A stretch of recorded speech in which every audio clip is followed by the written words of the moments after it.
causes.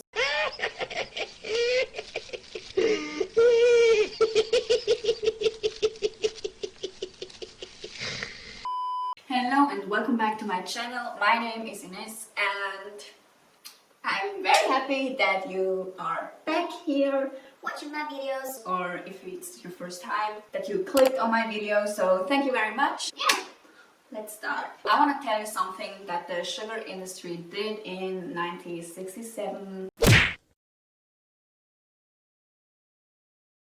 that has far-reaching consequences till this day, and that has made sick millions and millions of people until today. Without further ado, let's get started.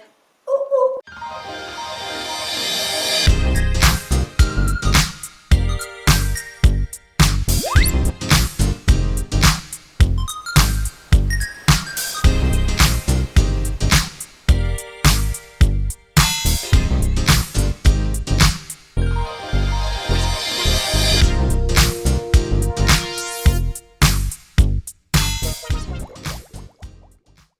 So in the 50s, the causes of heart attacks in the American population increased rapidly. And people started to notice that it was also around the time where the food industry started fabricating foods that had more sugar in it, more fat. And it was also the time where the American population started drinking more sodas, lemonades, sugary drinks, and so on. So there were two theories about why the cases of heart attacks were rising so rapidly. The first one was a theory by a British nutritionist. His name was John Yudkin. I don't know if it's pronounced right, but we're just gonna go with that. And he thought that the increase of the consumption of sugar had something to do with the increase of heart attacks, which is, yeah, quite logic. And the other theory was made by a scientist, an American scientist. His name was Ansel Keys. I'm sorry if I pronounce that wrong, but we're gonna go with that. He believed that the diseases had something to do with the saturated fatty acids, which he was not wrong about. Now looking back, it has of course always something to do with that, but it was not the main reason back then. So at the beginning of the 60s, several scientists started publishing studies that were supporting the theory from the British nutritionist John Yudkin, that were also saying that the overconsumption of sugar led to those heart attacks. And they publish more. Stop it. Get some help. They published more studies supporting John Yudkin's theory. Then such a study appeared in the New York Herald Tribune in 1965. At that point, the sugar industry had to do something, because if they would not have done anything, the people would have stopped eating sugar. So what they did is they launched their own study.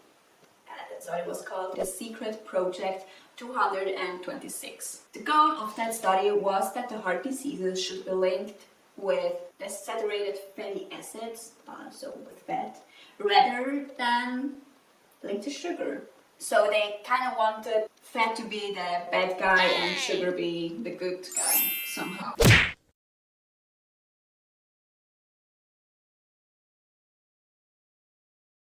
So in the year 1967, that study that was led by three leading scientists from the Harvard, three leading scientists of the Harvard University School of Public Health, was published in 1967. In the conclusion, they wrote that the consumption of fat led to those heart attacks. But they kept quiet about the sugar. Back then, nobody was like, oh, and sugar? In 2016, they analyzed that study and they noticed that those three scientists kept quiet about the fact that the study was paid by the food industry and that they had gotten $50,000 to blame the fat and leave out the sugar, so that people would still think sugar was okay to eat.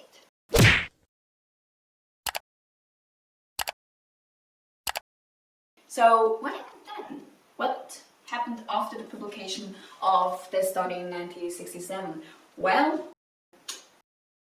the sugar industry had a plan somehow. Fat and sugar both are conservatives and are flavor enhancers, and the food industry loves flavor enhancers because we love them, we love a great flavor, and therefore they use it even more. But what I want to say, as the fat was now the bad guy, people didn't want to eat as much fat. So what the food industry did is they produced products that were light, low fat, low in cholesterol, or cholesterol lowering products. Okay, so if a product has less fat, and as I said, fat is a flavor enhancer, the flavor will get worse. So what they did is they added even more sugar to the product.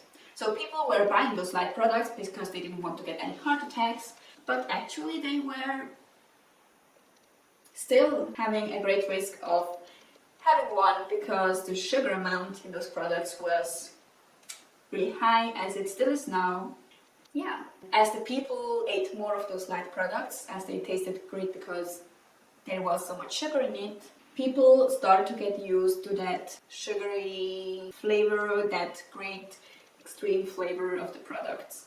And that's why nowadays so many products have sugar. First of all, it's easy to produce, it's really cheap to produce, and therefore your product is cheaper and you can sell it less cheap, so you have more income at the end, if that makes sense.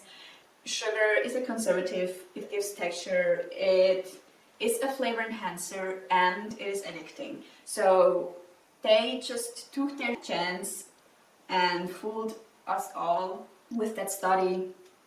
The consequence of that retention of information still affects millions of people, and affected millions of people. A lot of people got sick because those three scientists let themselves pay. I mean, if they wouldn't have done it, then probably somebody else would have done it, but that's crazy what such a study and such a big lie and retention of information has as consequences. I mean, those are crazy consequences. Our society is now sick because of that. We're all addicted to that sugar, and it's really hard actually to lower sugar in products, for example like fruit yogurts, because people don't like the taste of the healthier or the yogurts with less sugar. So now the food industry is trying to do something with sweeteners and fructose and stuff like that. I will surely make a video about that because it's really interesting that that is also a way to fool us.